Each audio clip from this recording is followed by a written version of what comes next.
Everyone, welcome back to my YouTube channel. दोस्तों, कैसे हैं आप सब? उम्मीद करती हूँ बहुत बढ़िया होंगे, मजे में होंगे। मैं भी बिल्कुल बढ़िया हूँ। तो आरआरबी टीचिंग रिक्रूटमेंट यानी कि रेलवे रिक्रूटमेंट बोर्ड ने टीचर्स की कुछ वैकेंसीज निकाली है। तो टीजीटी, पीजीटी और पीआरटी वाले बच्चों के लिए मैंने सीरीज स्टार्ट की हुई है। प्रोफेशनल एबिलिटी मैं यहाँ पर अपने चैनल पर कवर करवा रही हूँ, ठीक है। तो पीजीटी और टीजीटी वाले बच्चों के लिए ये सीरीज है जो कि अभी हम कर रहे हैं, और पीआरटी वाले बच्चों के लिए अलग से सीरीज स्टार्ट की हुई है। तो अलग से प्लेलिस्ट बनी हुई है मेरे चैनल पर, जाकर आप विजिट कर सकते हैं। तो टीजीटी पीजीटी वाले बच्चों के लिए 7th क्लास रहेगी। आज की वीडियो में हम इंडियन थिंकर्स कौन कौन से रहेंगे एजुकेशन की, उनको डिस्कस करेंगे। देखिए, आपके सिलेबस में टॉपिक दिया गया है Indian and western thinkers of education, यानी कि मेंशन नहीं किया गया है कि ये पर्टिकुलर थिंकर्स रहेंगे, इंडियन थिंकर्स ये रहेंगे, वेस्टर्न थिंकर्स ये रहेंगे। तो जो थिंकर्स अमूमन पूछे जाते हैं, जहां से क्वेश्चंस बनता है, ठीक है, जिन जिन थिंकर्स से क्वेश्चंस आते हैं, जितने भी ये टीचिंग से रिलेटेड एग्जाम्स है, वहां पर जो कि आपने बीएड एमएड में आपने पढ़ा होगा, ठीक है, बीएड तो आपने किया होगा, तो बीएड में पढ़े होंगे ये थिंकर्स। तो वो मैंने मेन थिंकर्स इंक्लूड किए हैं इंडियन थिंकर्स में भी, और जो आगे वेस्टर्न थिंकर्स की वीडियो आएगी उसमें भी। तो चलिए स्टार्ट करते हैं आज की वीडियो को। आज की वीडियो में कौन कौन से इंडियन थिंकर्स को हम डिस्कस करेंगे? महात्मा गांधी, रविंद्रनाथ टैगोर, स्वामी विवेकानंद, श्री अरविंदो और सावित्री बाई फुले। ये 5 इंडियन थिंकर्स रहेंगे, यानी कि ये वो थिंकर्स है जो बार बार एग्जाम में पूछे जाते हैं। इनसे रिलेटेड क्वेश्चन पूछा जाता है, ठीक है। और वीडियो की लास्ट में इन थिंकर्स से रिलेटेड इंपोर्टेंट एमसीक्यूज को भी मैंने इंक्लूड किया है, ठीक है। तो सबसे पहले बात करते हैं महात्मा गांधी। तो महात्मा गांधी की जो फिलॉसफी थी वो कैसी थी? आइडियलिस्ट इन एम, यानी कि उनकी जो एजुकेशनल, उनका जो शिक्षा दर्शन था वो कैसा था? Idealist in aims, naturalist in content and pragmatist in methods. यानी कि एम्स किस तरह के थे? आइडियलिस्टिक थे, कंटेंट नेचुरलिस्ट से रिलेटेड था, और मेथड्स जो है प्रैग्मेटिज्म से रिलेटेड थे, ठीक है। आइडियलिज्म का मतलब क्या है कि जहां पर सत्य की बात हो रही है, ट्रुथ, ब्यूटी और गुडनेस की बात की जा रही है। एम्स इस तरह के थे। मेन फोकस किस चीज पर था? ट्रुथ, ब्यूटी और गुडनेस पर था, ठीक है। Emphasise all round development of body, mind and spirit, यानी कि शरीर, मन और आत्मा का सर्वांगीण विकास पर उन्होंने फोकस किया है। तो ये लाइन एज इट इज उनकी जो डेफिनेशन थी कि महात्मा गांधी की जो एजुकेशन की डेफिनेशन थी वो एज इट इज पूछ ली जाती है। तो बॉडी, माइंड और स्पिरिट का ऑल राउंड डेवलपमेंट, ये कौन बात करते हैं? महात्मा गांधी करते हैं। उनका मानना था कि भाई जो लिटरेसी है वो एजुकेशन नहीं है, यानी कि जो थोड़ा बहुत आपने पढ़ लिख लिया, ठीक है, साक्षर हो गए आप, लिखना पढ़ना जान गए, तो उसको हम एजुकेशन नहीं कहेंगे। अब एक कॉन्सेप्ट आता है बेसिक एजुकेशन का, बहुत बार पूछा जाता है, जिसको नई तालीम का नाम भी के नाम से भी हम जानते हैं, ठीक है। नई तालीम या बेसिक एजुकेशन, ये कॉन्सेप्ट उन्होंने इंट्रोड्यूस किया था, गांधी जी ने इंट्रोड्यूस किया था बेसिक एजुकेशन, जिसको नई तालीम के नाम से भी जानते हैं। कब? जुलाई 1937 में। कौन सा जर्नल? उनकी जो पत्रिका थी, हरिजन नाम की पत्रिका थी, ये पत्रिका का नाम भी पूछ लिया जाता है, वहां पर इन्होंने इसको इंट्रोड्यूस किया है बेसिक एजुकेशन को, ठीक है। तो गांधी जी क्या कहते हैं? Education should be self sufficient, यानी कि एजुकेशन ऐसी होनी चाहिए जो सेल्फ सफिशिएंट करे, जो आपको आत्मनिर्भर बनाए। इसलिए उन्होंने हैंडीक्राफ्ट्स और प्रोडक्टिव वर्क पर बहुत ज्यादा फोकस। इसके बाद है वर्धा एजुकेशन कॉन्फ्रेंस। 1937 में ये कॉन्फ्रेंस हुई थी, जिसके जो हेड थे, जिसको लीड किसने किया था? जाकिर हुसैन ने। ये तो इसलिए, यानी कि उसके जो हेड थे वो जाकिर हुसैन थे, तो उस कमेटी को जो है जाकिर हुसैन कमेटी के नाम से भी जाना जाता है, ठीक है। तो वर्धा एजुकेशन भी कई बार पूछ लिया जाता है, तो महात्मा गांधी से रिलेटेड है, ठीक है। अब उन्होंने बहुत सारे एजुकेशनल एक्सपेरिमेंट किए थे, शिक्षा के बारे में कुछ प्रयोग किए थे, जो कि कहाँ कंडक्ट किए थे? टॉलस्टॉय फॉर्म में, साबरमती और सेवाग्राम आश्रम, यहां पर उन्होंने काफी सारे एजुकेशनल एक्सपेरिमेंट भी किए थे। इसके अलावा उन्होंने बेसिक एजुकेशन और प्री बेसिक एजुकेशन का भी कॉन्सेप्ट इंट्रोड्यूस किया था, यानी कि जो 7 साल से कम उम्र के बच्चे हैं उसके लिए उन्होंने प्री बेसिक एजुकेशन की बात की है, ठीक है। अब महात्मा गांधी की कुछ एक कोर वैल्यूज है जो आपको पता होना चाहिए, किस किस चीज पर उन्होंने फोकस किया है। अहिंसा की बात करते हैं, ठीक है। मेन तो उनका अहिंसा, नॉन वायलेंस की बात करते हैं। सत्य, अस्तेय, ब्रह्मचर्य, अपरिग्रह, शारीरिक श्रम, अस्वाद का मतलब आपके टेस्ट पर कंट्रोल होना चाहिए। सर्वत्र भय वर्जनम, फियरलेसनेस की बात की है, निडरता की बात की गई, सर्वधर्म संभाव, ठीक है, सभी धर्मों को, रिलीजियस टॉलरेंस की बात की कि भाई सभी धर्म एक जैसे हैं। स्वदेशी अपनाने पर फोकस करते हैं। स्पर्श भावना, यानी कि अबोलिशन ऑफ अनटचेबिलिटी, जो स्पर्श भावना, जो छुआछूत की प्रॉब्लम थी, उसका उन्होंने विरोध किया है, ठीक है। जो अनटचेबिलिटी की भावना रहती थी कि एक दूसरे को स्पर्श ना करना, या ये इस जाति का है, ये उस जाति का, तो इस तरह की जो चीजें थी उसका उन्होंने विरोध किया है। अब महात्मा गांधी की कुछ एक मेजर बुक्स हैं तो वो आपको पता होना चाहिए। Hind Swaraj, the story of my experiments with truth, ये उनकी बायोग्राफी है, ठीक है, बहुत बार ये पूछी गई है। India of my dreams, the essential Gandhi, ठीक है। इसके अलावा यंग इंडिया, इनकी एक पत्रिका थी, इंग्लिश वीकली पत्रिका थी, जिसके जो फाउंडर थे वो लाला लाजपत राय थे 1910 तक, ठीक है। उसके बाद जो है इसको गांधी जी के द्वारा पब्लिश किया गया था। तो एडिटर अगर आप लोगों से पूछा जाता है तो महात्मा गांधी थे, क्योंकि जो इंडिपेंडेंस के लिए जो इंडिया की डिमांड थी तो पॉपुलराइज ये बाद में हुई थी 1910 से 1931 तक। इसके जो एडिटर थे वो कौन थे? महात्मा गांधी थे, ठीक है। तो एडिटर कौन थे? महात्मा गांधी। और फाउंड किसके द्वारा की गई थी? लाला लाजपत राय के द्वारा। इसके बाद बात करेंगे रविंद्रनाथ टैगोर की। तो देखिए रविंद्रनाथ टैगोर एक ग्रेट थिंकर, पोएट और एजुकेशनिस्ट थे। किससे इन्फ्लुएंस थे? नेचुरलिज्म से इन्फ्लुएंस थे। नेचुरलिज्म और इंडिविजुअलिज्म की बात करते हैं, जैसे रूसो करते हैं नेचुरलिज्म की बात, ठीक है। उनके जो आइडियाज थे एजुकेशन के बारे में वो किस चीज पर इंफेसाइज करते हैं, यानी कि उन्होंने किस पर फोकस किया है? क्रिएटिविटी, फ्रीडम और कनेक्शन विद नेचर की बात करते हैं, ठीक है। तो टैगोर की एजुकेशनल फिलॉसफी क्या कहती है? लर्निंग थ्रू एक्सपीरियंस की बात करते हैं कि भाई लर्निंग एक्सपीरियंस के थ्रू आती है। अ teacher can never truly teach, मतलब एक टीचर तब तक बच्चों को नहीं पढ़ा सकता जबकि वो खुद भी ना पढ़ रहा हो, यानी कि उसको लगातार पढ़ते रहना है, ठीक है। एक दीपक दूसरे दीपक को प्रज्वलित नहीं कर सकता जब तक वो खुद ना जल रहा हो, तो उसको भी लगातार मतलब अप टू डेट रहना है, कहने की बात यह, ठीक है। एजुकेशन थ्रू इन्वायरमेंट, यानी कि learning should be in an open and natural settings में होनी चाहिए। लर्निंग यानी कि ओपन और नेचुरल सेटिंग में होनी चाहिए। क्रिएटिविटी और सेल्फ एक्सप्रेशन की बात करते हैं। He believed in developing a child's imagination through art, music and literature, यानी कि बच्चे की जो इमेजिनेशन है वो कैसे डेवलप हो सकती है? आर्ट, म्यूजिक और लिटरेचर के थ्रू, ठीक है। यानी कि उसकी क्रिएटिविटी वो अपने आप को कब एक्सप्रेस कर पाएगा?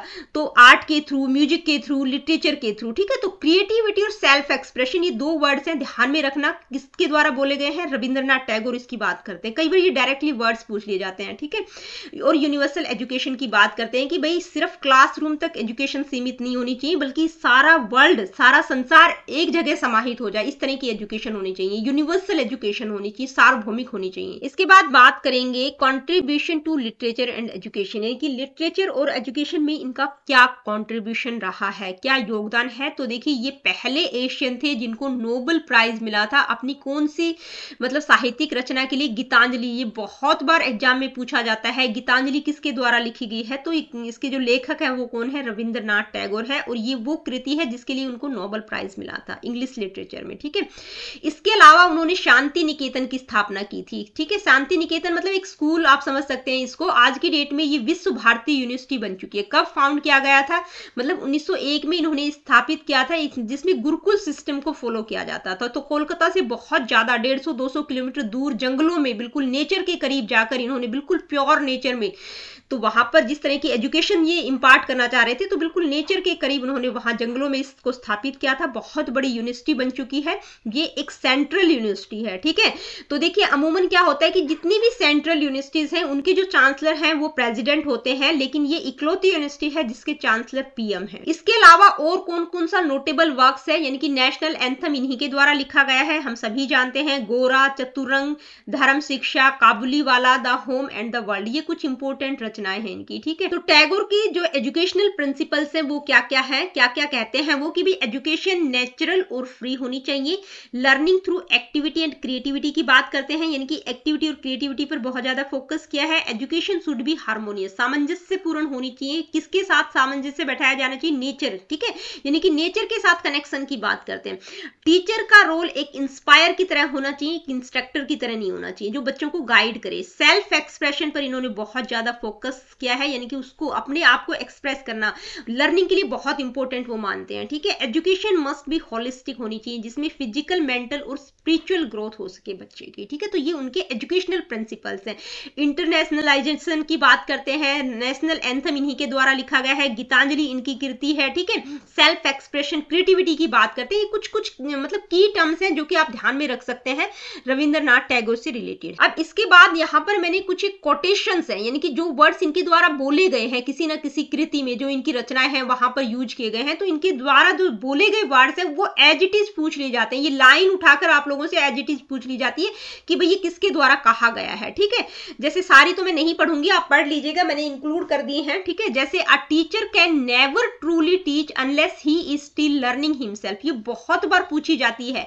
अ lamp can never light another lamp unless it continues to burn its own flame, भाई एक दीपक जब तक दूसरे दीपक को प्रज्वलित नहीं कर सकता जब तक वो खुद न जल रहा हो। तो एक शिक्षक कभी भी सच्चे रूप से नहीं पढ़ा सकता जब तक वह स्वयं ना सीख रहा हो। ठीक है, उसको भी अप टू डेट रहने की जरूरत होती है। तो ये लाइन डायरेक्टली पूछ ली जाती है, don't limit a child to your own learning for he was born in another time, भाई अब बच्चे को अपनी शिक्षा तक सीमित मत करो, भाई जितना आप जानते हो वहां तक उसको सीमित मत करो, क्योंकि वह किसी दूसरे समय में पैदा हुआ है। ठीक है, बच्चा शिक्षक के ज्ञान से अधिक उसके व्यवहार से सीखता है। ठीक है, the child learns more from the attitude of the teacher than from the knowledge imparted by him, भाई टीचर जो बच्चों को नॉलेज इम्पार्ट करा उससे ज्यादा वो उसके एटीट्यूड से सीखता है। तो रविंद्रनाथ से रिलेटेड ये कुछ इंपॉर्टेंट कोटेशन है, इनको आप एक बार पढ़ लीजिएगा ताकि अगर पेपर में पूछ ली जाए direct lines as it is तो आप लोगों को ध्यान में आ जाए। ठीक है, आगे बढ़ते हैं, बात करेंगे स्वामी विवेकानंद की। तो स्वामी विवेकानंद जो है एक ग्रेट स्पिरिचुअल लीडर, फिलोसोफर और एजुकेशनिस्ट थे।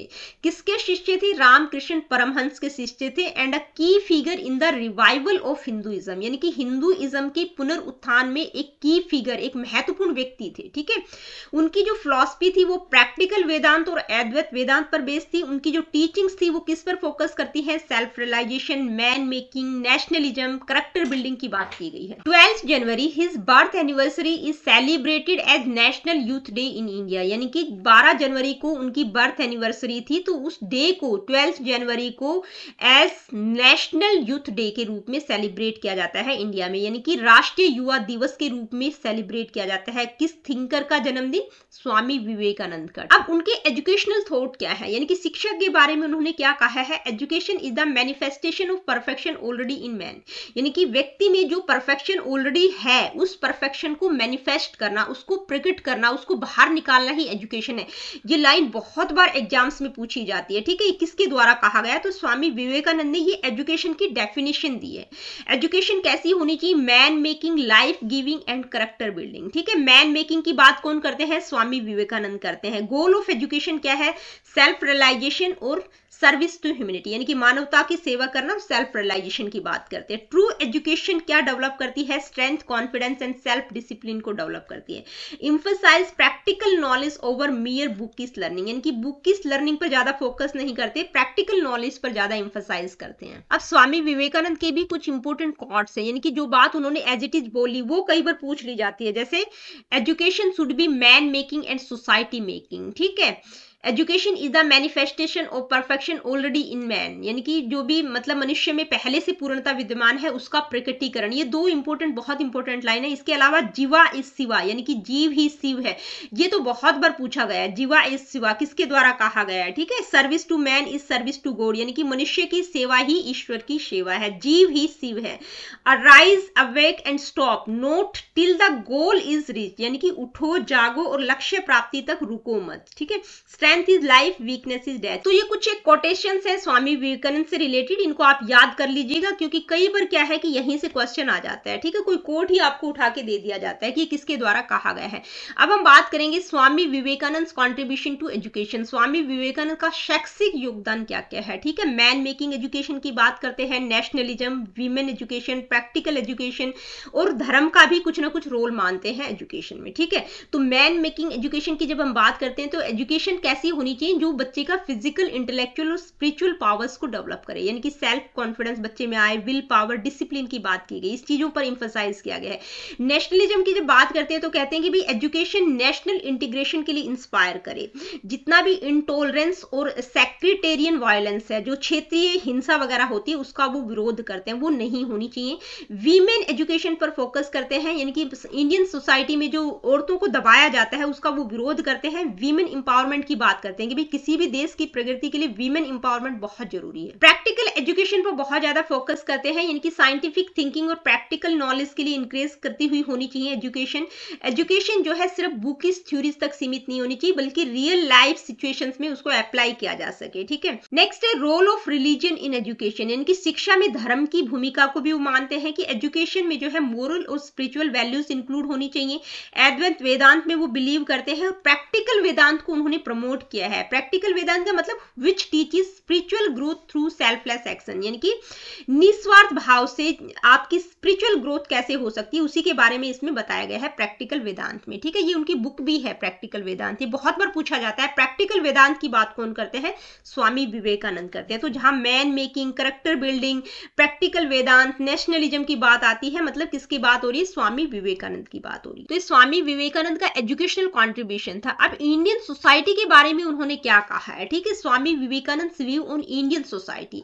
तो देखिए उन्होंने ह्यूमन माइंड को एक रेस्टलेस मोंकी से कंपेयर किया है। ठीक है, ये कई बार पूछा जाता है कि मोंकी से ह्यूमन माइंड का कंपेयर किसके द्वारा किया गया है, तो स्वामी विवेकानंद कहते हैं कि जो ह्यूमन माइंड है वो एक मोंकी की तरह है। ठीक है, समाज की जब वो बात करते हैं तो कहते हैं कि समाज में दो मेजर इविल्स हैं, कौन कौन सी, ऑपरेशन ऑफ वीमेन, यानी कि महिलाओं का उत्पीड़न जो किया जाता है, and exploitation of the poor through caste restriction, यानी कि जाति का जो रिस्ट्रिक्शन होता है, जो कास्ट रिस्ट्रिक्शन के थ्रू जो गरीब लोग हैं उनको एक्सप्लॉयट किया जाता है, उनका शोषण किया जाता है। ये दो बड़ी इविल उन्होंने इंडिया में बताई है।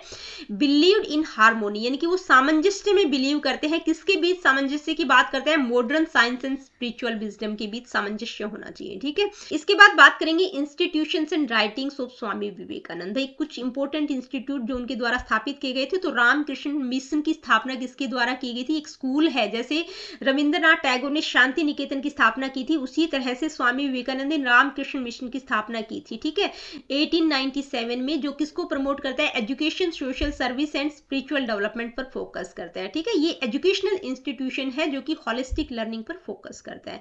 बुक्स की अगर हम बात करें तो कौन कौन सी इंपॉर्टेंट बुक्स उनके द्वारा लिखी गई हैं, वर्तमान भारत, प्रैक्टिकल वेदांत, बहुत बार पूछी जाती है practical Vedanta, lectures from Colombo to Almora, Karma Yoga, भक्ति योग, ज्ञान योग और राजयोग। ठीक है, ये उनकी कुछ इंपॉर्टेंट बुक्स हैं। इसके बाद बात करेंगे श्री अरविंदो की। देखिए अरविंदो क्या थे, एक फिलोसोफर, नेशनलिस्ट, पोएट और स्पिरिचुअल लीडर थे। He was deeply involved in Indians freedom struggle, यानी कि जो इंडिया का स्वतंत्रता संग्राम चल रहा था, जो फ्रीडम के लिए स्ट्रगल चल रहा था, उसमें वो काफी इन्वॉल्व थे स्टार्टिंग में, लेकिन बाद में उन्होंने स्पिरिचुअल अवेकनिंग और एजुकेशन पर बहुत ज्यादा फोकस किया।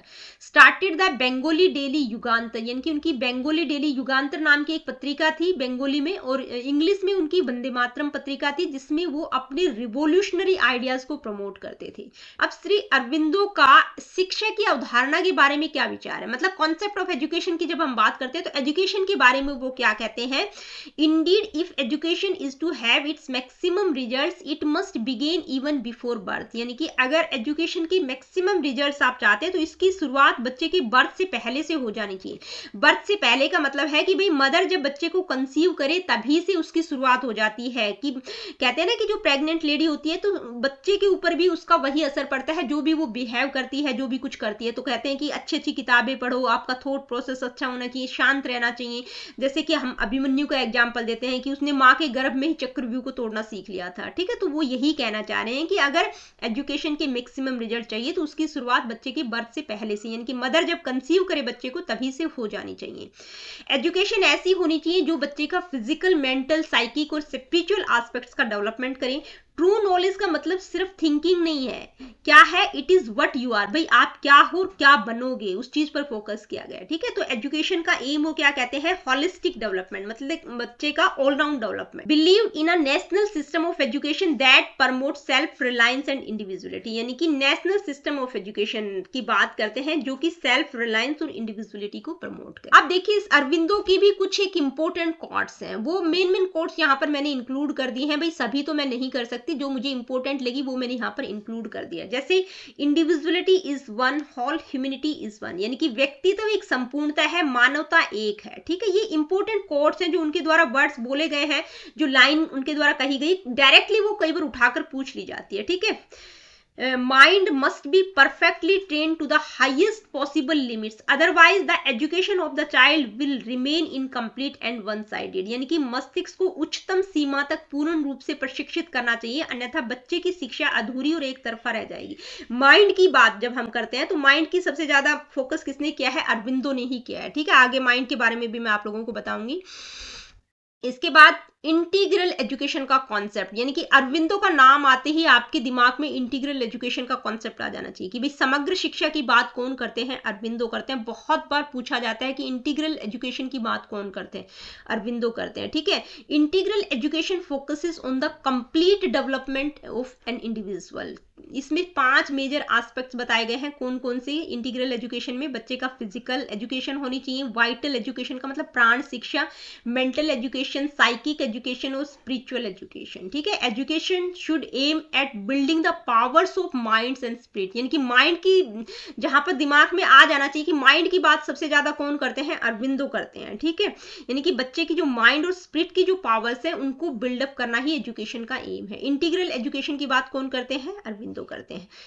क्वालिटीज ऑफ माइंड, माइंड की क्या क्या क्वालिटीज बताई हैं उन्होंने? 2 क्वालिटीज बताई हैं कि माइंड कैसा होना चाहिए? वेल डिसिप्लिन और वेल स्ट्रक्चर्ड होना चाहिए, इंडिविजुअलाइज्ड और वेल टेक्सचर माइंड होना चाहिए। ठीक है, अनुशासित और संगठित, व्यक्तिगत और सुव्यवस्थित, ये 2 विशेषताएं इन्होंने बताई हैं माइंड की। इसके बाद बात करेंगे प्लेन्स ऑफ द माइंड, यानी कि माइंड के मस्तिष्क के अलग अलग स्तर इन्होंने बताए हैं। ठीक है, तो इन्होंने 6 प्लेन्स बताए हैं माइंड के। कौन कौन से? Ordinary mind, higher mind, illuminated mind, intuitive mind, over mind और सुपर माइंड। ठीक है, इनका सीक्वेंस आपको पता होना चाहिए। तो जो ऑर्डिनरी माइंड है वो बेसिक मेंटल फंक्शन से रिलेटेड है, हायर माइंड लॉजिकल थिंकिंग और विजडम से रिलेटेड है, इल्यूमिनेटेड माइंड जो है इंट्यूशन और डीप इनसाइट्स की बात की गई है। ठीक है, इंट्यूटिव माइंड स्पिरिचुअल परसेप्शन, जो लॉजिक से बियॉन्ड है उस चीज की बात की गई है, ओवर माइंड जो यूनिवर्सल कॉन्शियसनेस है। ठीक है, सुपर माइंड जो डिवाइन नॉलेज और अल्टीमेट रियलाइजेशन है, जो मोक्ष की बात की गई, उसको उन्होंने सुपर माइंड कहा है। ठीक है, अब ये जो ऑर्डिनरी माइंड है इसके भी इन्होंने 3 पार्ट्स बताए हैं, थिंकिंग माइंड, डायनेमिक माइंड और एक्सटर्नलाइजिंग माइंड। ठीक है, थिंकिंग माइंड मतलब जो कि रीजनिंग और नॉलेज को डील करता है, डायनेमिक माइंड जो एक्शन और इंप्लीमेंटेशन ऑफ आइडियाज, भाई किस तरह से आइडियाज को इंप्लीमेंट करना है, काम किस तरह से करना है, उस चीज पर फोकस करता है, और एक्सटर्नलाइजिंग माइंड जो है expresses ideas in real life, यानी कि आइडियाज को रियल लाइफ में किस तरह से एक्सप्रेस करना है। तो देखिए ये बहुत हायर लेवल की चीजें यहाँ पर मैंने इंक्लूड कर दी है। बस बेसिक आपको पता होना चाहिए कि माइंड के बारे में सबसे ज्यादा बात कौन करते हैं? अरविंदो करते हैं। कितने प्लेन्स इन्होंने माइंड के बताए हैं? 6 प्लेन्स बताए हैं। ठीक है, और जो ऑर्डिनरी माइंड है उसके भी इन्होंने 3 पार्ट्स बताए हैं। इसके अलावा जो है 4 लेयर्स ऑफ माइंड, यानी कि मस्तिष्क की 4 परतें इनके द्वारा बताई गई हैं। कौन कौन सी? पहली है चित्त, दूसरी है मनस, तीसरी है इंटेलेक्ट यानी कि बुद्धि, और चौथी है इंट्यूशन। ठीक है, चित्त का मतलब storage of memories and past experiences. ठीक है, यानी कि जो हमारी मेमोरीज और पास्ट एक्सपीरियंसेस है वो स्टोर होती हैं। मनस का मतलब जो माइंड से रिलेटेड है, processes sensory inputs into thoughts. ठीक है, इंटेलेक्ट मतलब बुद्धि, आप किस तरह से एनालाइज कर रहे हैं, क्रिएटिव सिंथेटिक थिंकिंग।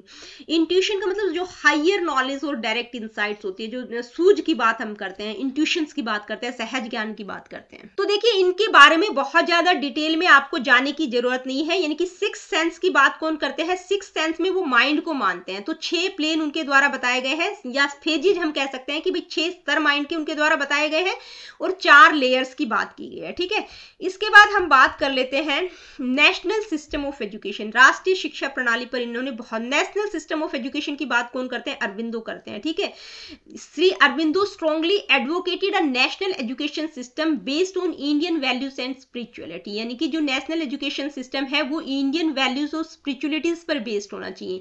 एजुकेशन किस पर इंफसाइज करे? Self reliance, originality and holistic growth पर फोकस करें। Knowledge should not B imposed from outside, भाई जो नॉलेज है वो बाहर से इम्पोज नहीं की जानी चाहिए, बल्कि इंडिविजुअल के भीतर से इवोल्व होनी चाहिए, भीतर से विकसित होनी चाहिए। ठीक है, नेशनल एजुकेशन सिस्टम की बात करते हैं। अब देखिए उन्होंने इंटीग्रल एजुकेशन का कॉन्सेप्ट दिया, मैंने आप लोगों को बताया। तो इंटीग्रल जो स्कूल्स है उसका स्ट्रक्चर कैसा होना चाहिए? उसके लिए वो कहते हैं कि भाई 4 टाइप्स के रूम होने चाहिए। कौन कौन से?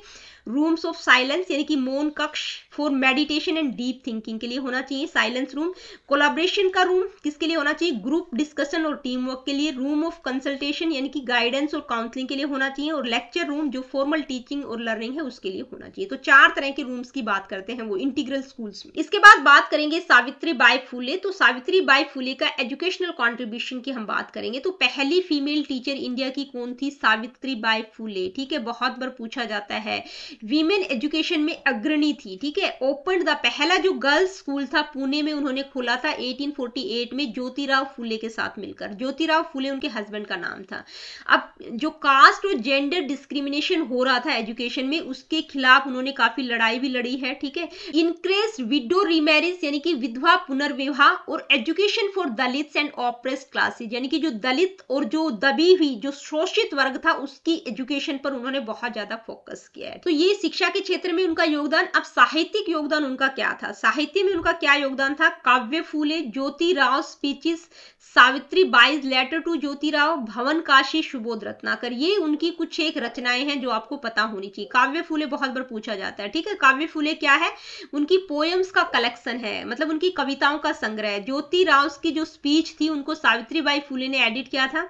सावित्री बाई के जो लेटर थे ज्योतिराव को, ठीक है, उन्होंने कुछ लेटर्स लिखे थे ज्योतिराव को, तो वो है ये जिसमें उन्होंने अपनी इक्वलिटी जो समानता का विजन है उसको दिखाया था। भवन काशी, सुबोध रत्नाकर, ये भी एक सोशल रिफॉर्म से रिलेटेड लिटरेचर है। ठीक है, की कंट्रीब्यूशन उनका क्या रहा है? की सोशल कंट्रीब्यूशन क्या है, मतलब मुख्य सामाजिक योगदान उनका क्या रहा है? Adopted Yashwant Rao a boy from Brahmin widow who later become a doctor, यानी कि उन्होंने एक ब्राह्मण विडो से एक बच्चे को गोद लिया था जिसका नाम उन्होंने यशवंत राव रखा था जो बाद में डॉक्टर भी बना था। ठीक है, led her husband's funeral pyre breaking social norms, यानी कि जो सामाजिक मानदंड उस टाइम पर निर्धारित किए गए थे उनको उन्होंने ब्रेक करते हुए अपने हस्बैंड की चिता को अग्नि दी थी, जो कि उस टाइम पर बहुत बड़ी बात थी। आज की टाइम में तो ये नॉर्मल है। ठीक है, open shelters for widows and victims of caste oppression, यानी कि जो दलित लोग थे, जो शोषित वर्ग था और जो विडोज वगैरह थी उनके लिए उन्होंने आश्रय गृह शेल्टर्स भी खोले थे। ठीक है, आश्रय गृह खोले थे ताकि वो लोग वहां पर रह सकें। लीगेसी की अगर हम बात करें तो देखिए उनकी लीगेसी क्या है? उनको आज भी मदर ऑफ इंडियन फेमिनिज्म के रूप में याद किया जाता है कि भाई किसको इंडियन फेमिनिज्म की मदर माना गया है? तो सावित्री बाई फुले को, यानी कि भारतीय नारीवाद की जननी के रूप में आज भी उनको याद किया जाता है। अब उनका जो जन्म हुआ था वो 3 जनवरी को हुआ था, तो उस दिन को जो है बालिका दिवस के रूप में सेलिब्रेट किया जाता है महाराष्ट्र में। ठीक है, उन्होंने भावी जो फ्यूचर जनरेशन है, जो भावी पीढ़ियां हैं, उनको जो है महिलाओं की शिक्षा और सोशल जस्टिस के लिए लड़ने के लिए भी प्रेरित किया कि भाई वीमेन एजुकेशन और सोशल जस्टिस के लिए आप फाइट कर सकते हैं। उस चीज के लिए उन्होंने इंस्पायर किया है फ्यूचर जनरेशन को। तो आज की वीडियो में हमने जो है 5 इंडियन थिंकर्स को डिस्कस किया है। महात्मा गांधी का नाम आते ही आपको बेसिक एजुकेशन, नई तालीम याद आ जानी चाहिए, जिन्होंने craft based, self sufficient, value driven learning की बात की।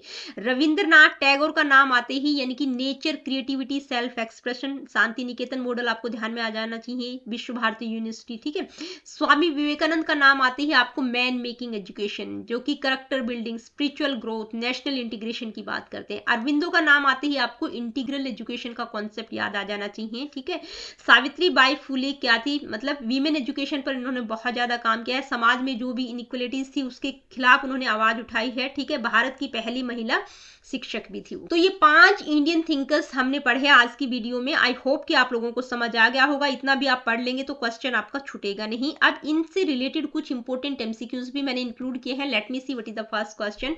Who propose the concept of नई तालीम, बेसिक एजुकेशन। ठीक है, बेसिक एजुकेशन को नई तालीम के नाम से भी जानते हैं, तो किसके द्वारा इंट्रोड्यूस किया गया है? महात्मा गांधी। डिटेल में नहीं जाएंगे, आगे बढ़ते हैं। ठीक है, according to Mahatma Gandhi the purpose of education क्या है? Literacy and memorisation, character building and self-sufficiency, preparing for industrial jobs, passing government exams. तो किस पर फोकस किया है उन्होंने? Character building and self sufficiency, यानी कि एजुकेशन ऐसी हो जो व्यक्ति को सेल्फ सफिशिएंट करे, आत्मनिर्भर बनाए। ठीक है, आगे बढ़ते हैं। नेक्स्ट क्वेश्चन क्या है आइए देखते हैं। Which institution was found by Rabindranath Tagore as a model for his educational philosophy? ठीक है, रविंद्रनाथ टैगोर के द्वारा कौन सा एजुकेशनल इंस्टीट्यूट फाउंड किया गया था? नालंदा यूनिवर्सिटी, शांति निकेतन, बनारस हिंदू यूनिवर्सिटी या तक्षशिला? तो कौन सा? शांति निकेतन। ठीक है, नेक्स्ट क्वेश्चन है Swami Vivekananda compared the human mind, किससे कंपेयर किया है स्वामी विवेकानंद ने ह्यूमन माइंड का, ठीक है, ह्यूमन माइंड को किससे कंपेयर किया है, a flowing river, a monkey, a blank slate या अ लोटस फ्लावर, तो किससे किया है, मंकी से उन्होंने कंपेयर किया है। नेक्स्ट क्वेश्चन है who is regarded as the first female teacher of India, India की पहली फीमेल टीचर कौन थी, सरोजनी नायडू, एनी बेसेंट, सावित्रीबाई फूले, कस्तूरबा गांधी, तो कौन थी, Savitribai Phule. Next question Shri Aurobindo's educational philosophy is known as, यानी कि जो अरविंदो की एजुकेशनल फिलॉसफी थी उसको किस नाम से जाना जाता है, कंस्ट्रक्टिविज्म, नई तालीम, इंटीग्रल एजुकेशन या प्रैग्मेटिज्म। तो अरविंदो का नाम आते ही हमें किसका नाम याद आ जाना चाहिए, इंटीग्रल एजुकेशन का। आगे बढ़ते हैं, नेक्स्ट क्वेश्चन क्या है आइए देखते हैं। Swami Vivekananda emphasise that education should focus on, यानी कि स्वामी विवेकानंद के अकॉर्डिंग एजुकेशन किस चीज पर फोकस करनी चाहिए, spirituality and self discipline, only religious teachings, industrial training, rote learning, तो किस पर फोकस करनी चाहिए, उन्होंने स्पिरिचुअलिटी और सेल्फ डिसिप्लिन की बात करी है, ठीक है। नेक्स्ट है who wrote the book the story of my experiments with truth, किसके द्वारा लिखी गई है, महात्मा गांधी, ठीक है, उनकी बायोग्राफी है ये। आगे बढ़ते हैं, नेक्स्ट क्वेश्चन क्या है आइए देखते हैं। According to Shri Aurobindo which of the following is not a layer of the mind, यानी कि इनमें से कौन सी लेयर नहीं है, the over mind, higher mind, rational mind and super mind. तो देखिए ये माइंड के जो क्या दिए गए हैं, ये प्लेन स्तर दिए गए हैं, ठीक है, क्या है, ये स्तर है, तो यहां पर ये लेयर नहीं आएगा, ये प्लेन्स होगा, ठीक है। कौन कौन से स्तर की बात उनके द्वारा की गई, तो इनमें से कौन सी माइंड की बात नहीं की है, रैशनल माइंड की बात नहीं की है, प्लेन्स, सॉरी ये प्लेन्स है, यानी कि माइंड के 6 स्तर उनके द्वारा बताए गए, तो ये लेयर्स नहीं है, लेयर्स डिफरेंट थी, ठीक है, 4 लेयर्स की हमने बात की थी। Next question, which of the following values was not included in Mahatma Gandhi classification of values, यानी कि महात्मा गांधी की जो कुछ कोर वैल्यूज थी, तो इनमें से कौन सी उसमें नहीं थी, non violence, patriotism, scientific inquiry और ट्रूथ, तो किसकी बात, अहिंसा, स्वदेशी, ट्रुथ की बात करते हैं, किसकी बात नहीं की, साइंटिफिक इंक्वायरी, ठीक है। आगे बढ़ते हैं, नेक्स्ट क्वेश्चन क्या है आइए देखते हैं। According to Mahatma Gandhi the main focus of education should be on, यानी कि एजुकेशन का मेन फोकस किस पर होना चाहिए महात्मा गांधी के according, industrial development, literacy and bookish knowledge, character formation and self reliance, preparing for government jobs. तो इनमें से देखिए कौन सा सही लग रहा है आपको, करेक्टर फॉर्मेशन और सेल्फ रिलायंस, ठीक है। आगे बढ़ते हैं, नेक्स्ट क्वेश्चन है Rabindranath Tagore education system emphasise, भाई रविंद्रनाथ टैगोर का एजुकेशन सिस्टम किस चीज पर एम्फसाइज करता है, military training, learning in harmony with nature, strict examination based learning, rote memorisation. तो देखते ही पता चल जाना चाहिए, ठीक है, रविंद्रनाथ टैगोर ने मतलब जो एजुकेशन है वो नेचर के साथ कनेक्ट होनी चाहिए, ठीक है, हार्मोनी विद नेचर की बात की गई है, ठीक है, learning in harmony with nature, ठीक है। आगे बढ़ जाते हैं, नेक्स्ट क्वेश्चन क्या है आइए देखते हैं।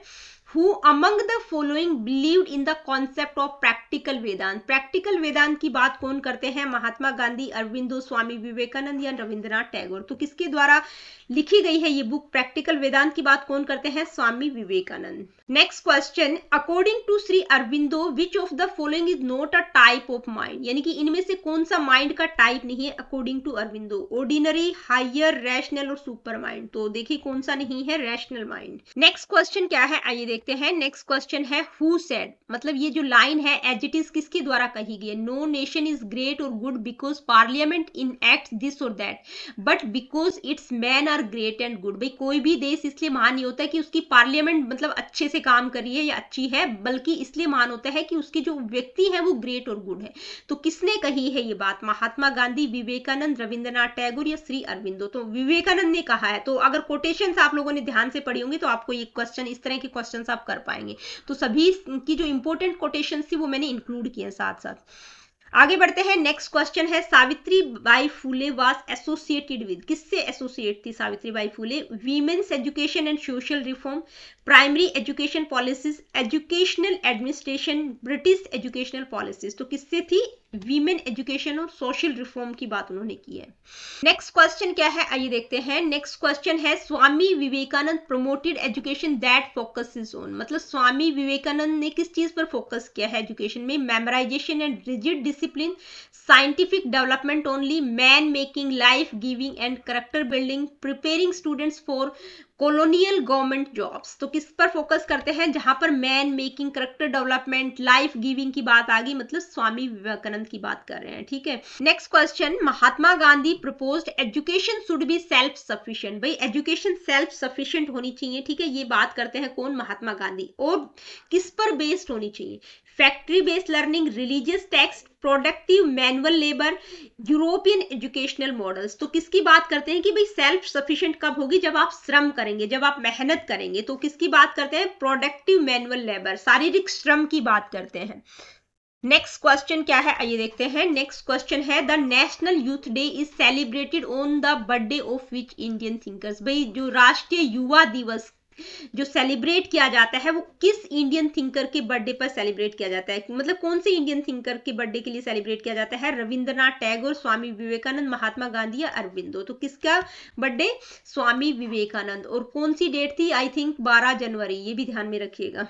Next question, according to Shri Aurobindo which of the following is not a goal of education. यानी कि इनमें से अरविंदो के अकॉर्डिंग कौन सा एजुकेशन का गोल नहीं है, developing intellect, strengthening spirituality, blind obedience to authority, fostering creativity. तो क्रिएटिविटी को फोस्टर करना, इंटेलेक्ट को डेवलप करना, स्पिरिचुअलिटी को स्ट्रेंथन करना, ये सारी बात कौन करते हैं, अरविंदो करते हैं। ब्लाइंड ओबीडियंस टू ऑथोरिटी, यानी कि ऑथोरिटी को ब्लाइंडली, अंधेपन के साथ स्वीकार करना, ओबीडियंट करना, ठीक है, उसकी बात नहीं करते, ठीक है, ब्लाइंड ओबीडियंस टू ऑथोरिटी। तो दोस्तों आज की वीडियो में हमने इंडियन थिंकर्स और उनसे रिलेटेड कुछ इंपॉर्टेंट एमसीक्यूज को डिस्कस किया। आई होप कि वीडियोस आप लोगों के लिए बहुत ज़्यादा हेल्पफुल होगी। अगर वीडियो सेशंस आप लोगों को अच्छे लगते हैं तो लाइक शेयर, चैनल को सब्सक्राइब आप कर सकते हैं, जो कि एब्सोल्युटली फ्री है और फ्री ऑफ कॉस्ट में आप लोगों के लिए क्वालिटेटिव मटेरियल लाने की कोशिश करती हूँ। मिलती हूँ आप लोगों से अपनी अगली वीडियो में। अगली वीडियो में हम वेस्टर्न थिंकर्स को डिस्कस करेंगे और उससे रिलेटेड कुछ इंपॉर्टेंट एमसीक्यूज को भी डिस्कस करेंगे।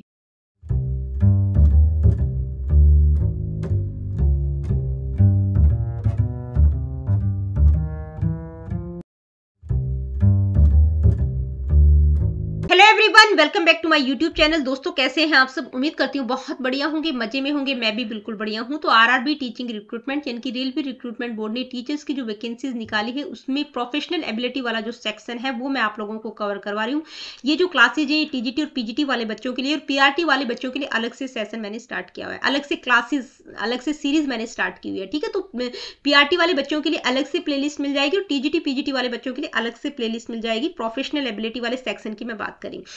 पिछली वीडियो में हमने इंडियन थिंकर्स ऑफ एजुकेशन यानी कि इंडियन थिंकर्स को डिस्कस किया था। आज की वीडियो में हम वेस्टर्न थिंकर्स को डिस्कस करेंगे। तो चलिए स्टार्ट करते हैं आज की इस वीडियो को। वेस्टर्न थिंकर्स में हम कौन कौन से थिंकर्स की बात करेंगे, Comenius, John Dewey, Rousseau, Paulo Freire, Friedrich Froebel और पेस्टोलॉजी और मारिया मोंटेंसरी, ठीक है, ये रहेंगे। और इसके बाद में इन थिंकर से रिलेटेड कुछ इंपॉर्टेंट एमसीक्यूज को भी डिस्कस करें। तो सबसे पहले बात करते हैं कॉम्युनियस, ठीक है। कॉम्युनियस की अगर हम बात करें तो भाई ये पहले व्यक्ति थे, पहले एजुकेटर थे जिन्होंने साइंटिफिक स्पिरिट की बात की है, ठीक है। साइंटिफिक स्पिरिट की बात कौन करते हैं, उस पर रिफ्लेक्शन डाला है, कॉम्युनियस करते हैं। इन्होंने जो टीचिंग मेथड थे, उस टाइम के जो टीचिंग मेथड थे उनको इन्होंने क्रिटिसाइज किया है कि भाई ये जो पढ़ाया जा रहा है बच्चों को, जिस तरीके से पढ़ाया जा रहा है वो बिल्कुल सही नहीं है। इसलिए उन्होंने स्कूल्स को क्या नाम दिया, द टेरर ऑफ बॉयज, ठीक है। तो पूछा जा सकता है द टेरर ऑफ बॉयज या स्लोचर हाउसेस ऑफ माइंड, यानी कि यहाँ पर सिर्फ और सिर्फ जहां पर बच्चे 10-12 साल स्पेंड कर रहे हैं वहां पर सिर्फ और सिर्फ उनके माइंड की बलि चढ़ाई जा रही है, ठीक है। इसलिए इन्होंने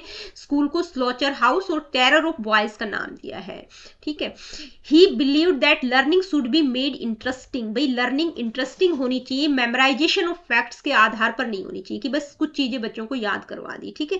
तो उन्होंने उस टाइम के जो टीचिंग मेथड थे उनको क्रिटिसाइज किया है। पनिशमेंट पर उनके क्या विचार हैं, तो वो कहते हैं कि he accepted that punishment was sometimes necessary. उन्होंने कहा है कि पनिशमेंट नहीं दिया जाना चाहिए, लेकिन कभी कभी जब नेसेसरी हो तो पनिशमेंट दिया जाना चाहिए, ठीक है। समटाइम उन्होंने एक्सेप्ट किया है, बाकी पनिशमेंट को वो मना करते हैं कि बच्चों को पनिशमेंट नहीं दिया जाना चाहिए। उनका मानना क्या है, ही believed punishment should not be linked with school works. भाई जो पनिशमेंट है उसको स्कूल वर्क के साथ एसोसिएट नहीं किया जाना चाहिए। क्या कहते हैं, if the teacher skill can't make any impression his blows with have no effect. भाई टीचर की जो स्किल्स है, जो टीचर पढ़ा रही है, अगर उसकी जो स्किल्स है बच्चों पर कोई इंप्रेशन नहीं डाल सकती तो पनिशमेंट तो क्या ही डालेगा, उसका तो क्या ही फर्क पड़ेगा। ठीक है, तो पनिशमेंट के लिए वो मना करते हैं, लेकिन कभी कभी नेसेसरी हो तो दिया जाना चाहिए। एजुकेशनल कंट्रीब्यूशन उनका क्या रहा है, तो उन्होंने बहुत सारी टेक्स्ट बुक्स लिखी हैं बच्चों के लिए। ठीक है, he wrote many books on education including, अब उनकी एक बहुत इंपॉर्टेंट बुक है द ग्रेट डाइडेक्टिक। ठीक है, ये ग्रेट डाइडेक्टिक एक बार नेट में भी ये पूछा गया था कि बुक किसके द्वारा लिखी गई है, तो कॉम्बिनियस। ठीक है, जिसमें उन्होंने एजुकेशन के एम्स, करिकुलम, टेक्स्ट बुक और टीचिंग मेथड्स को डिस्कस किया है। He used pictures in books to make learning engaging for childrens. भाई उन्होंने, वो पहले व्यक्ति थे जिन्होंने बच्चों के लिए किताबों में पिक्चर्स यूज की थी ताकि लर्निंग को इंगेजिंग किया जा सके। His book the world in pictures, मतलब ये भी उनकी एक किताब है, the world in pictures was the first picture book for childrens, यानी कि बच्चों के लिए पहली पिक्चर बुक थी जिसमें पिक्चर्स का यूज किया गया था, जिसमें इमेजेस का यूज किया गया था। ठीक है, स्कूल सिस्टम, देखिए स्कूल सिस्टम के बारे में वो क्या कहते हैं, उन्होंने कहा है कि जो स्कूल सिस्टम है वो स्ट्रक्चर्ड होना चाहिए जो कि बर्थ से लेके मैच्योरिटी तक को कवर करे। तो उन्होंने बच्चे की जो ग्रोथ है उसकी 4 स्टेजेस बताई है, कौन कौन सी, इन्फेंसी, चाइल्डहुड, बॉयहुड और यूथ। ठीक है, इन्फेंसी मतलब 6 ईयर तक, जहां पर वो कहते हैं कि बच्चा अपनी मदर के थ्रू सबसे ज्यादा सीखता है। ठीक है, मदर की केयर को बहुत महत्ता दी गई है। Senses like site, hearing, smell and touch should be develop, जहां पर बच्चे की सेंसेस डेवलप होती हैं। चाइल्डहुड 6 to 12 ईयर्स और बॉयहुड 12 to 18 ईयर्स और यूथ 18 to 24 ईयर्स। ठीक है, तो ये 4 स्टेजेस बताई गई हैं कि स्कूल का जो सिस्टम है वो इस तरह से स्ट्रक्चर्ड होना चाहिए जो बर्थ से लेके मैच्योरिटी तक को कवर करे। तो उसके लिए उन्होंने बच्चे की ग्रोथ के लिए 4 स्टेजेस बताई हैं। लर्निंग मेथड्स की अगर हम बात करें तो कहते हैं कि learning should be through senses and practical experiences, not just memorisation. मतलब जो लर्निंग है वो कैसी होनी चाहिए, प्रैक्टिकल एक्सपीरियंसेस पर बेस्ड होनी चाहिए, सेंसेस के थ्रू बच्चे सीखें। मेमोराइजेशन पर उन्होंने फोकस नहीं किया है कि भाई बच्चों ने कुछ याद कर लिया वो ही लर्निंग है, वो नहीं। सेंसेस और प्रैक्टिकल एक्सपीरियंस की बात करते हैं। He believed in balance of spiritual and secular knowledge, यानी कि सेक्युलर नॉलेज और स्पिरिचुअल नॉलेज के बैलेंस पर वो फोकस करते हैं। ठीक है, इसके बाद बात करेंगे जॉन ड्यूई की। तो देखिए जॉन ड्यूई का नाम आते ही आपके दिमाग में सोशल एफिशिएंसी, सोसाइटी से रिलेटेड चीजें, pragmatism, miniature society, tripolar process of education. ठीक है, ये सारी चीजें ध्यान में आ जानी चाहिए। प्रैग्मेटिज्म की याद आपको याद आनी चाहिए। ठीक है, तो जॉन ड्यूई की अगर हम बात करें तो वो कैसे थे, प्रैग्मेटिस्ट फिलॉसफर थे। ठीक है, प्रयोजनवादी थे। Who saw the school as a miniature society, यानी कि स्कूल को उन्होंने मिनिएचर सोसाइटी कहा है। बहुत बार एग्जाम में पूछा जाता है स्कूल को मिनिएचर सोसाइटी किसने कहा है।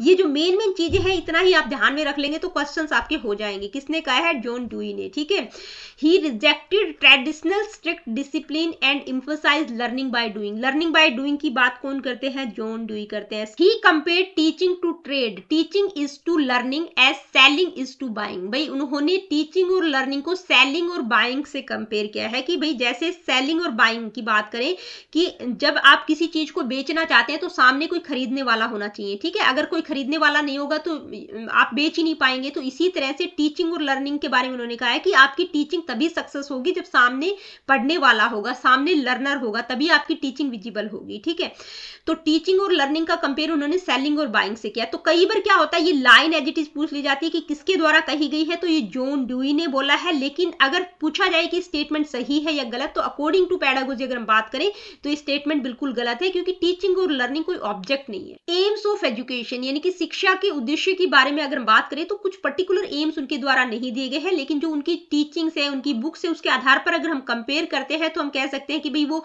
वैल्यूज क्रिएट करने की बात करते हैं, मैक्सिमम ग्रोथ की बात करते हैं, social efficiency, make the child and experimentalist, learning by doing की बात करते हैं, प्रिपेयर फॉर लाइफ, यानी कि जीवन के लिए तैयार करना बच्चे को, उस तरह की कुछ एम्स हम कह सकते हैं। ठीक है, स्टेजेज ऑफ एजुकेशन, शिक्षा के कितने चरण उनके द्वारा बताए गए हैं, तो 3 चरण उन्होंने बताए हैं। 3 स्टेजेस की वो बात करते हैं। प्ले पीरियड जो कि 4 से 8 साल को उन्होंने खेल अवधि कहा है।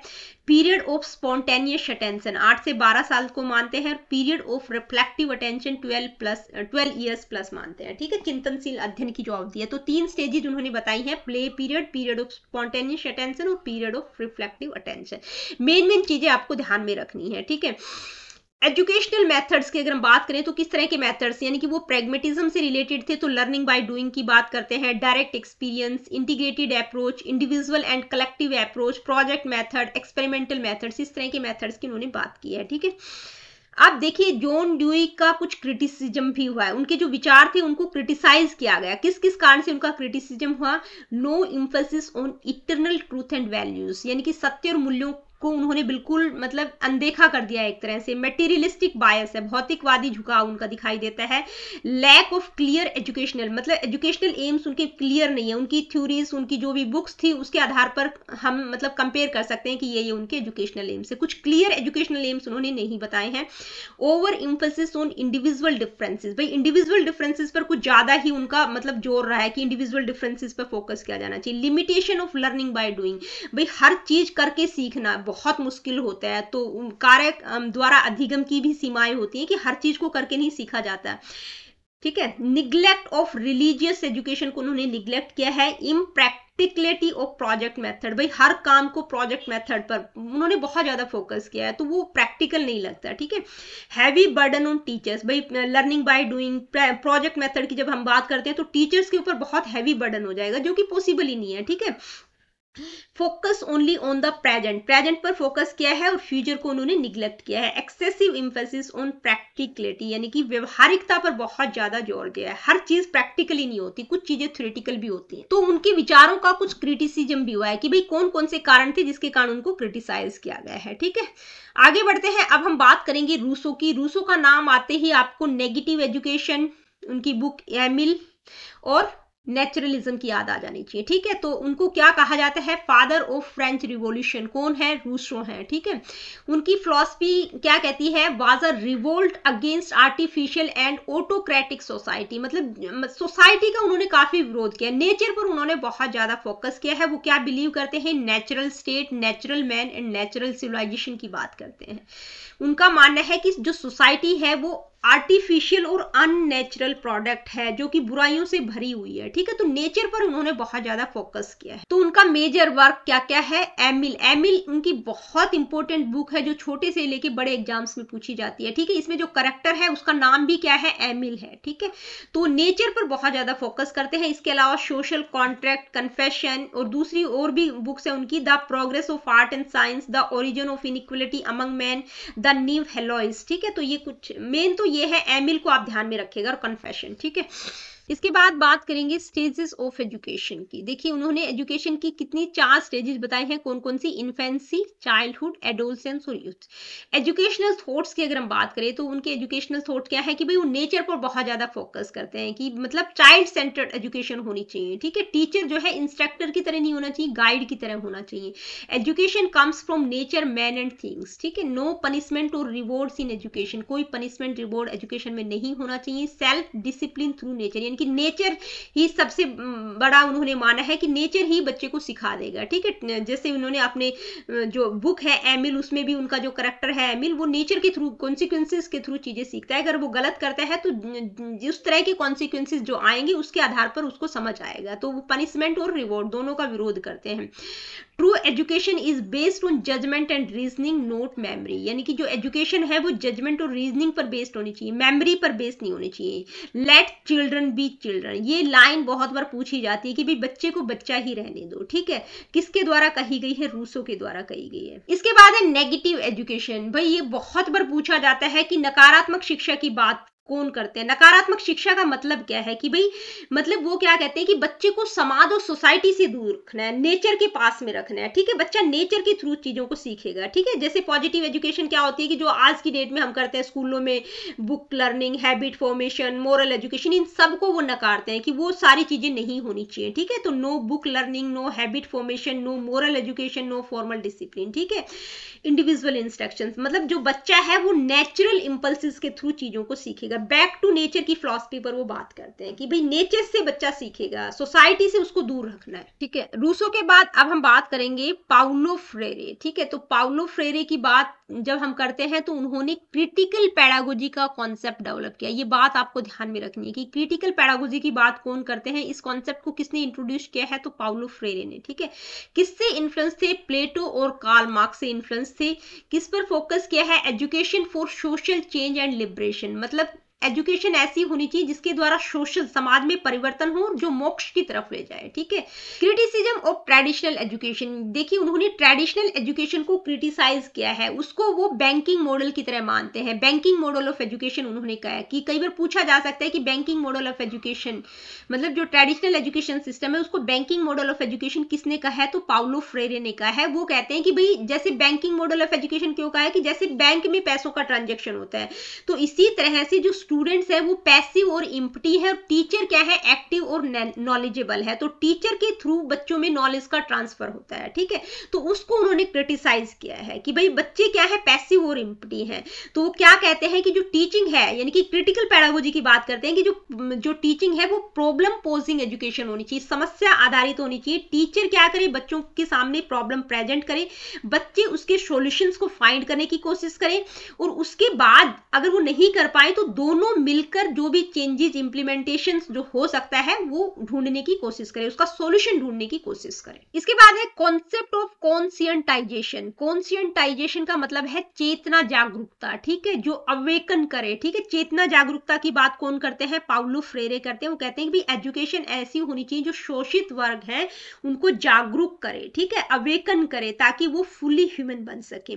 लर्निंग में वो क्या कहते हैं कि क्या क्या इन्वॉल्व होना चाहिए, एनालिसिस, डिस्कशन और action to change the situation, मतलब बच्चा एनालाइज करे, डिस्कस करे, मतलब डिस्कशन डिबेट्स हो, और जो भी सिचुएशन है उसको कार्यों के द्वारा, परिस्थितियों के द्वारा उसमें चेंजेस किया जा सके। ठीक है, तो लर्निंग में क्या क्या मानते हैं, एनालिसिस, डिस्कशन और एक्शन। तो मेन यहाँ पर क्या याद रखना है, क्रिटिकल पैडागोजी का कॉन्सेप्ट आपको ध्यान में रखना है, और एक बैंकिंग मॉडल ऑफ एजुकेशन। ठीक है, कि भाई उन्होंने जो है जो ट्रेडिशनल एजुकेशन सिस्टम था उसको बैंकिंग मॉडल कहा है। इसके बाद बात करेंगे फ्रेडरिक फ्रॉबेल। ठीक है, फ्रेडरिक फ्रॉबेल का नाम आते ही आपको किंडरगार्टन याद आ जाना चाहिए। ठीक है, इनको क्या कहा गया है, फादर ऑफ किंडरगार्टन एजुकेशन, यानी कि किंडरगार्टन एजुकेशन के फादर कौन है, फ्रॉबेल है। किस पर फोकस करते हैं, self activity as the first law of education. Self activity को ही ये फर्स्ट लॉ मानते हैं एजुकेशन का। Believe that children learn best through play and activities. ठीक है, इसलिए प्ले वे मेथड किसके द्वारा दिया गया है, फ्रॉबेल के द्वारा। बच्चा किसके थ्रू ज्यादा अच्छे से सीखता है, प्ले और एक्टिविटीज के थ्रू बच्चा सबसे बेहतर तरीके से सीखता है। Open the first kindergarten in 1837 Blankenburg Germany, यानी कि पहला किंडरगार्टन इन्होंने 1837 में जर्मनी के ब्लैकेनबर्ग जगह पर ओपन किया था। किंडरगार्टन क्या है, किंडरगार्टन एक जर्मन वर्ड है जिसका मतलब है चिल्ड्रंस गार्डन, यानी कि बच्चे को उन्होंने एक प्लांट से कंपेयर किया, टेंडर प्लांट की तरह माना है। ठीक है, अब इनकी फिलॉसफी ऑफ एजुकेशन, इनका शिक्षा दर्शन क्या कहता है, क्या क्या सिमिलरिटीज देखते हैं चाइल्ड और प्लांट में। ये कहते हैं स्कूल को इन्होंने गार्डन से कंपेयर किया है, टीचर को गार्डनर से, और स्टूडेंट को टेंडर प्लांट से। ठीक है, play is the purest and most spiritual activity of children, मतलब प्ले को, खेल को ही सबसे प्योरेस्ट मानते हैं कि मतलब और स्पिरिचुअल एक्टिविटी मानते हैं। एजुकेशन कैसी होनी चाहिए, जो जॉय, फ्रीडम, कंटेनमेंट, पीस और हार्मनी को लेकर आए, यानी कि बच्चा जिसके थ्रू चीजों को एंजॉय करे, फ्रीडम हो, संतोष उसको मिले, पीस मिले उसको, हार्मोनी मिले। ठीक है, एलिमेंट्स की बात करते हैं, मतलब इनकी जो पूरी पद्धति है वो किंडरगार्टन के अराउंड चारों तरफ घूमती है। तो किंडरगार्टन एजुकेशन में ये कौन कौन से एलिमेंट्स की बात करते हैं, तीन एलिमेंट्स की बात करते हैं, play material, singing and play songs और एजुकेशनल गेम्स की बात करते हैं। ठीक है, तो इनमें जो है जो प्ले मटेरियल है उसमें वो दो तरह की, मतलब खेल सामग्री में दो तरह की चीजों की बात करते हैं, गिफ्ट्स और एक ऑक्यूपेशन। ठीक है, गिफ्ट्स के थ्रू, और दूसरा ऑक्यूपेशन में मतलब क्रिएटिव एक्टिविटीज होनी चाहिए, जैसे सीविंग हो गया, वीविंग हो गया, paper folding, clay modelling, would work हो गया। तो ऑक्यूपेशन में इस तरह की चीजें होनी चाहिए ताकि बच्चा करके चीजों को सीखे। ठीक है, इनका मेजर वर्क, इनकी एक बुक है बहुत important, the education of man. ठीक है, discusses the mind of the child as a living whole where all parts work together for harmonious unity, यानी कि जिसको उन्होंने मतलब इसमें जो माइंड बच्चे का बताया गया है उसको एक लिविंग हॉल की तरह माना गया है, ठीक है। तो इनकी बुक का नाम याद रखिएगा, द एजुकेशन ऑफ मैन, ठीक है। किंडरगार्टन का नाम याद रखिएगा। जो मेन चीजें हैं वो मैं आप लोगों को बता रही हूँ। इसके बाद बात करेंगे पेस्टोलॉजी। तो पेस्टोलॉजी का नाम याद आते ही आपको जो है हार्मोनियस डेवलपमेंट दिमाग में आ जाना चाहिए। चाइल्ड सेंटर एजुकेशन की वो बात करते हैं, ठीक है। इनका जन्म कहाँ हुआ था? स्विट्जरलैंड में हुआ था। इन्होंने अपना एक पॉपुलर स्कूल भी खोला था जिसमें उन्होंने अपने जो न्यू एजुकेशनल आइडियाज थे उसके ऊपर उन्होंने एक्सपेरिमेंट किया। इनकी एजुकेशनल फिलॉसफी की अगर हम बात करें तो वो चाइल्ड सेंटर्ड एजुकेशन की बात करते हैं। हार्मोनियस डेवलपमेंट होना चाहिए बच्चे की सभी पावर्स का, मोरल, इंटेलेक्चुअल और फिजिकल पावर्स का। मदर का जो रोल है उन्होंने क्रूशियल माना है प्री स्कूल एजुकेशन के लिए, ठीक है। गेम्स को बहुत इंपॉर्टेंट मानते हैं लर्निंग और डेवलपमेंट के लिए। Believe that spontaneous activities leads to learning, spontaneous activities पर फोकस करते हैं। Used objects and practical experiences in teaching, ठीक है। इन्होंने कुछ ऑब्जेक्ट्स भी बनाए और कुछ ऑब्जेक्ट्स को यूज किया प्रैक्टिकल एक्सपीरियंसेस के लिए। इनका जो मेजर वर्क है यानी कि इनकी जो बुक है वो एक मैनुअल है। ये क्या है? How gratitude teaches her children, यानी कि ग्रेटिट्यूड क्या है, उसमें एक करेक्टर है कि किस तरह से वो अपने बच्चों को पढ़ाती है, किस तरह से अपने बच्चों को टीच करती है। तो ये क्या है? ये मैनुअल है मदर्स के लिए, ठीक है। डेवलप्ड वेरियस एजुकेशनल मटेरियल्स को उन्होंने डेवलप किया। Introduce exercises for pre schoolers, यानी कि प्री स्कूलर्स जो बच्चे स्कूल में नहीं जाते उनके लिए कुछ एक्सरसाइजेस को भी उन्होंने इंट्रोड्यूस किया। तो पेस्टोलॉजी का नाम आते ही आपको child centred education, harmonious development, mother के रोल को उन्होंने बहुत ज्यादा स्पेसिफिकली मेंशन किया है, ठीक है। उनकी book how gratitude teaches her children, ये सारी चीजें आपको ध्यान में रखनी है मेन, ठीक है।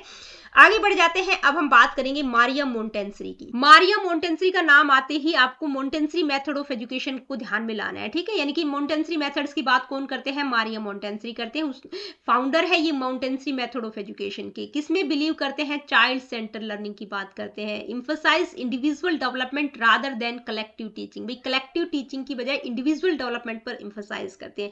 अब इनके 3 मेन प्रिंसिपल्स है, मोंटेसरी विधि के 3 सिद्धांत है। क्या क्या? रिस्पेक्ट फॉर द चाइल्ड, ठीक है, यानी कि बच्चे को रिस्पेक्ट देना है। Prepare environment, use of special materials, ठीक है। तो ये 3 सिद्धांत बताते हैं। बच्चे की रिस्पेक्ट पर ही बहुत ज्यादा फोकस करते हैं कि भाई बच्चे को फुल रिस्पेक्ट दिया जाना चाहिए, इन्वायरमेंट को प्रिपेयर करना और स्पेशल मटेरियल्स का यूज करना। इनके जो ये मोंटेसरी एजुकेशन है इसके फीचर्स की वो बात करते हैं। मतलब मारिया मोंटेसरी का मतलब मोंटेसरी पद्धति से रिलेटेड है, ठीक है। तो क्या क्या फीचर्स बताते हैं मोंटेसरी एजुकेशन के? Children are given freedom to move and explore, बच्चों को पूरी फ्रीडम होनी चाहिए मूव और एक्सप्लोर करने के लिए। लर्निंग किस पर बेस्ड होनी चाहिए? सेल्फ डायरेक्टेड एक्टिविटीज की बात करते हैं। Specially designed materials help children learn concept, यानी कि जो भी उनका जो स्पेशली मटेरियल डिजाइन किया गया है बच्चों को सिखाने के लिए उस पर वो बहुत ज्यादा फोकस करते हैं। Each child learns at their own pace, मतलब हर बच्चा अपनी गति से सीखता है, अपने इंटरेस्ट और अपनी नीड्स के अकॉर्डिंग वो चीजें सीखते हैं। Senses are the gateways to knowledge, senses को ही ये क्या मानते हैं? Gateway to knowledge. सेंसेस पर बहुत ज्यादा फोकस किया है इन्होंने कि सेंसेस के थ्रू बच्चा चीजें सीखता है। तो जहां पर सेंसेस की बात आ जाए, मोंटेसरी मेथड्स की बात आ जाए, तो वहां पर हम मारिया मोंटेसरी की बात हो रही है, ठीक है। इंपॉर्टेंस ऑफ अर्ली चाइल्डहुड, यानी कि जो प्रारंभिक बचपन होता है, अर्ली चाइल्डहुड को इन्होंने बहुत इंपॉर्टेंस दिया है कि उन्होंने कहा है कि जो फर्स्ट 6 ईयर्स होते हैं बहुत क्रूशियल होते हैं बच्चे की लर्निंग और डेवलपमेंट के लिए। Children learn best through practical experience, मतलब बच्चा करके सीखता है, सेंसेस के थ्रू सीखता है। Montessori developed her own teaching materials, उन्होंने जो है अपना टीचिंग मटेरियल भी डेवलप किया है जो कि सेंसरी लर्निंग को इनहेंस करता है। तो जहां पर सेंसेस की बात हो रही है, ठीक है, बच्चा सेंसेस के थ्रू सीख रहा है, तो वहां पर मारिया मोंटेसरी की बात हो रही है। तो ये इंपॉर्टेंट वेस्टर्न थिंकर्स को हमने डिस्कस किया। अब ये जो थिंकर्स हमने करे हैं इनसे रिलेटेड कुछ इंपॉर्टेंट एमसीक्यूज को डिस्कस करते हैं। Who is considered the father of modern education, के फादर किसको माना गया है? John dewy, Frederick Froebel, Comenius या रूसो। तो किसको कहा गया है मॉडर्न एजुकेशन के फादर? कॉमेनियस को माना गया है, ठीक है। नेक्स्ट है John dewy is associated with which educational philosophy, John dewy किस एजुकेशनल फिलॉसफी से एसोसिएट है? आइडियलिज्म, प्रैग्मेटिज्म, नेचुरलिज्म या एग्जिस्टेंशियलिज्म। तो किससे रिलेटेड है? प्रैग्मेटिज्म से। नेक्स्ट क्वेश्चन क्या है आइए देखते हैं। नेक्स्ट क्वेश्चन है which educational thinker introduce the kindergarten system, किसने इंट्रोड्यूस किया है? फ्रॉबेल ने, ठीक है। छोटे छोटे क्वेश्चन हैं, बहुत सिंपल क्वेश्चन ही पूछे जाते हैं, बहुत टफ भी नहीं पूछे जाते। ये आपको सिंपल इसलिए लग रहा है क्योंकि हमने कॉन्सेप्ट अभी पढ़ा है, ठीक है, चीजें अभी पढ़ी हैं। The Montessori method is based on, किस पर बेस्ड है Montessori method? Rote memorisation, individualised learning and self exploration, group learning and standardised test, teacher centred instruction, तो किस पर बेस्ड है? Individualised learning and self exploration, ठीक है, यानी कि बच्चा खुद करके सीखे चीजों को। आगे बढ़ते हैं, नेक्स्ट क्वेश्चन क्या है ये देखते हैं। Which book was written by Paulo Freire, यानी कि इनमें से कौन सी बुक पाउलो फ्रेरे के द्वारा लिखी गई है? Democracy and education, pedagogy of the oppressed, Emile या मोंटेंसरी मेथड? तो पेडागोजी ऑफ ऑप्रेस्ड ये पाउलो फ्रेरे के द्वारा लिखी गई है, ठीक है। Democracy and education John Dewey की बुक है, एमिल रूसो की बुक है, the Montessori method Maria Montessori की है, ठीक है। नेक्स्ट क्वेश्चन है, Rousseau believe that education should be, यानी कि रूसो कहते हैं कि भी एजुकेशन कैसी होनी चाहिए? Teacher centred, natural and aligned with the child's development, focused only on religious text, based on strict discipline. तो किस पर बेस्ड होनी चाहिए? मतलब नेचुरल और aligned with the child's development, nature की वो बात करते हैं, बिल्कुल हमने अभी कॉन्सेप्ट पढ़ाई है, ठीक है। नेक्स्ट क्वेश्चन क्या है ये देखते हैं। नेक्स्ट क्वेश्चन है, according to Pestalozzi the best method of teaching, मतलब पेस्टोलॉजी के अकॉर्डिंग कौन सा टीचिंग मेथड बेस्ट है?